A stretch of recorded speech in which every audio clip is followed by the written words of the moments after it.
I was just watching an episode of Flight of the Conchords where they're supposedly going through a race war. Oh yeah, with the guy that won't sell them fruit. Yeah, he realizes they're New Zealanders and Australians. Yeah. Is that it's a pretty big deal in the States, isn't it? Well, probably amongst nerds and like, you know, people that really dig for stuff that isn't American. So does that understated sort of humor go across quite well in the States, or do you think it's only a certain group of people? That probably only a certain group of people, because there's a lot of slang and the accent is really probably pretty heavy for an American to understand. Yeah, so it's quite. That's why you get a lot of Americans being like, "I like the American Office instead of the UK Office," and it's like, really? Yeah, how does that work? I mean, I can understand one is starting to be its own thing. Yeah.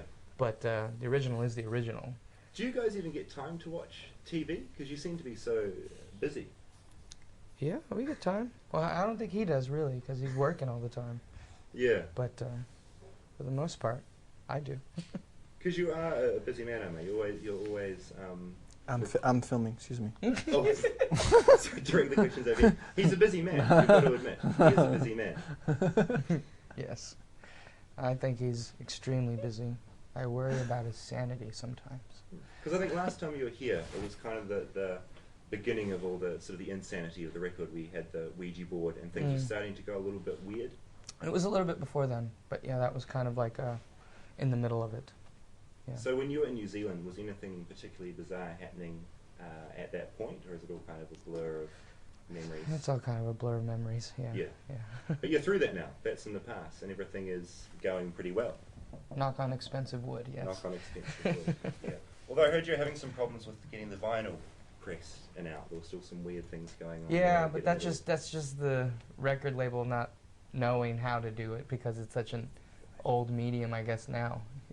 It's only 20 years. I mean, it's probably been 20 years since someone actually has put out an elaborately planned vinyl release for Universal. You know, but they did it in the States, but they don't print them abroad. Right. So it's ready soon. Yeah, so it's ready now. It's just only ready for import for you people. Okay. So sorry. No, if it was up to us, we'd have it vinyl release only. You know, that way you don't have to make DJ culture the only people who exclusively use vinyl. So. You guys have stayed very true to having all the album art and everything. You put a lot of effort into that when a lot of other people are sort of thinking purely about the internet release and all that sort of carry on. How important is that to you guys? It's extremely important. I mean, if it was up to us, we'd have 8-track versions of the tape too. But you can't have your cake and eat it too.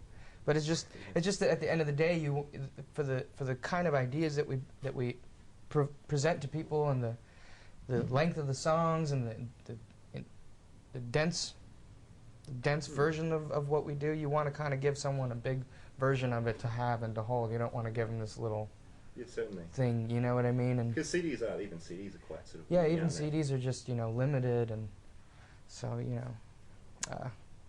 I guess we're just a little old-fashioned that way. No, it's good. It's good. Your concerts as well, they're usually totally different to what's on the album. Do you think that surprises a lot of people when they turn out to your shows, or do they expect that now? No, I think most people know that already going in to see any rock band, that it's never going to sound just like it unless it's like some American Idol type thing, because that's geared to like zzz, zzz, zzz, zzz, you know.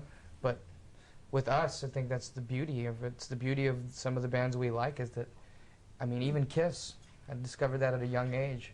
Yes. If you can be disappointed like that at a young age, then everything else is going to be great when you realize that you go to rock concerts, and most rock concerts are really kind of tailor-made for the individual moment, and that's what you're paying for the memory. So you shouldn't even take your cell phones or your cameras. You should just soak it all in here, because your mind is the better memory. Yeah, certainly, yeah. Do you guys design all your sets for the shows as well, like the big crazy psychedelic? Yes. That's all you guys? Yes. Yeah, where does that come from? Is that all? Are you influenced by what you read and what you like films you're watching and that sort of thing? Or? Films, actresses, certain actors. The just the over-the-top stories of certain actors from the past, and certain directors and certain writers and stuff like that. Yeah. Yeah. What? Any examples of sort of? Helen Mirren, Joan Crawford, a lot of Fassbinder films he's really digging on. Anything from what is his name? Edgar Varsi, right? Varese? Varese, yeah, and just anything really, anything that we consider fun, or that shakes it up a bit, really. Yeah, certainly. And I know you're filming now. I don't mean to bother you again. That's a joke. But you shoot a lot of your own films as well. You shoot different things, and are you hoping to release those at some stage, or? At some point, yeah. I don't really think about it while I do it or when I make it. You know, I just do it because of the love of it and because it's a form of therapy and it's a form of me being closer with people, shit like that. Is it just kind of a way for you to vent different things, just to shoot and to make all this music, or? Yeah, it's just another outlet, you know. It's just another way again of getting to know myself and getting to know what's really happening inside of me. And like I said, it's a form of therapy. It's a way of you know, sort of communicating with myself and figuring out what my brain is doing, because we don't always really understand. You know, our conscious mind is very, very slow. So when you can do something where you exercise your subconscious, you know, it helps you to sort of have a different perspective about yourself and things like that, you know. Do you think your listeners kind of tap into that in your music as well? Is something a little bit sort of, you know, different there? I don't know. I don't know what my do you listeners ever think about your listeners and what they might expect from you next? Not at Or all. Oh, that would be horrible. That would be Yeah. horrible if I think I'd be paralyzed with fear and I'd never accomplish anything if I thought for 1 second about my listeners. Don't get me wrong, we're not grateful that we can make a living and not have to scrub toilets and flip hamburgers anymore, but Which we used to do, actually. So. you know, but yeah, never. Besides like gratitude or something like this, the listeners are the worst thing you could ever think of when creating anything. If he cared about that, he'd be a DJ. Because DJs are jukeboxes that take requests, even if they don't want to play the song that you're asking them. You know, we're not DJs. You're definitely not DJ. Yeah. No, definitely not. Is it quite surreal looking back before you started at the drive-in and went on to the other projects?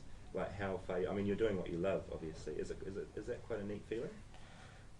Yeah, I mean, we appreciate it every single day. You know, I appreciate the fact that we can even do these things that can be sometimes a little tedious for us. You know, but Yeah. I'd rather be here than where I used to be. So. Yes, You know, and I appreciate the fact that anyone can listen to our tangents and our run-on sentence that we call songs. So, Yeah. so thanks for listening. But for the most part, we're going to do what we want to do. And for the most part, majority of the women that come to our shows go, "Why didn't you play The Widow?" And it's like, well, why don't you immerse yourself in not so obvious of a song? Yeah, big time. Well, look, thanks, guys. Really appreciate your time, Thank you. and I'm looking forward to the show. Of course. Thank you. Appreciate it.